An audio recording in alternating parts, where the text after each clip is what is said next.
Hi, good morning guys. Nandito ako ngayon sa labas. Syempre, ngayon ay wala pang araw kasi nga mag-aalas 6 pa lang. So, makita naman natin guys na madilim pa ang ating kapaligiran. Kaya guys, ayan. Ayan, i-share ko lang guys. What?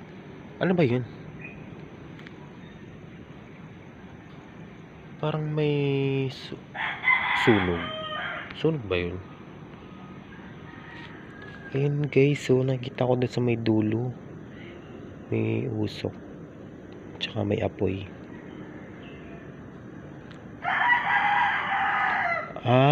Okay. Akala ko naman guys, meron nang nasusunog na bahay. Tingnan nyo kasi makita nyo yun. Ayun guys, kung makita nyo yun, yan guys. Saan ba yun? Ayun. Yung apoy na yun, meron lang pala nagsisiga. Kumbaga, yung mga basura nila. Basura nila ay sinisilaban nila.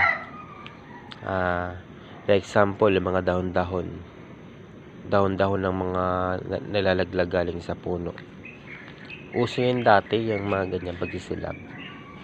Pero dati kasi parang na yun, pinagbawal na yung pagsisilab. Pero siguro naman yung mga dahon siguro lang na nalalaglag, siguro pwede naman yun kasi yung mga basura kasi dito, may nadaan naman kasi dito truck ng basura, kaya hindi kaya I think lang yun, yung mga nalaglag lang na dahon yun, sinisilaban nila doon sa dulo. Tara, tingnan nga natin guys,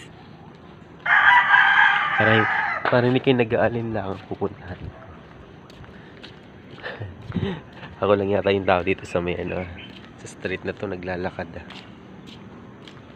Ayun nga guys, ayoko na siyang punta, baka mapagalitan pala ako, baka ma-question ako kung bakit meron akong camera, no?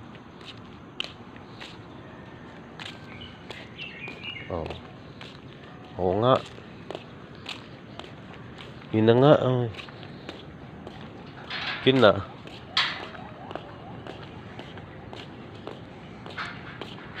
Ayoko naman lumapit guys, baka tayo mapagalitan tayo guys, kasi nakatingin na dito yung isang tao. Yan.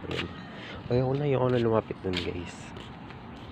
Mga nagsisilab na sila ng basura, pero hindi natin alam kung anong klaseng basura yun. Pero wala tayong dun wala tayong pakialam dun sa kanilang ginagawa, kasi tayo ay hindi naman tayo ang nakapensala. Kumbaga hindi naman ako yun, kaya hayaan natin sila kung may mag-report man. Pero wala, kasi yun naman di dahon lang naman siguro yun, kasi dun sa may bandang dun puro puno kasi dun.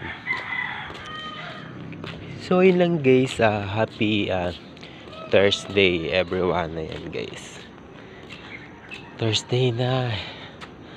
Paano ba yan? Gusto ko na magtrabaho talaga. Ang hirap pag walang pera, no? Ang hirap mag-apply pag walang pera guys. Nakatambay pa doon sa dulo. So yun lang guys, babalik na ulit ako dito sa loob ng boarding house. Bye bye.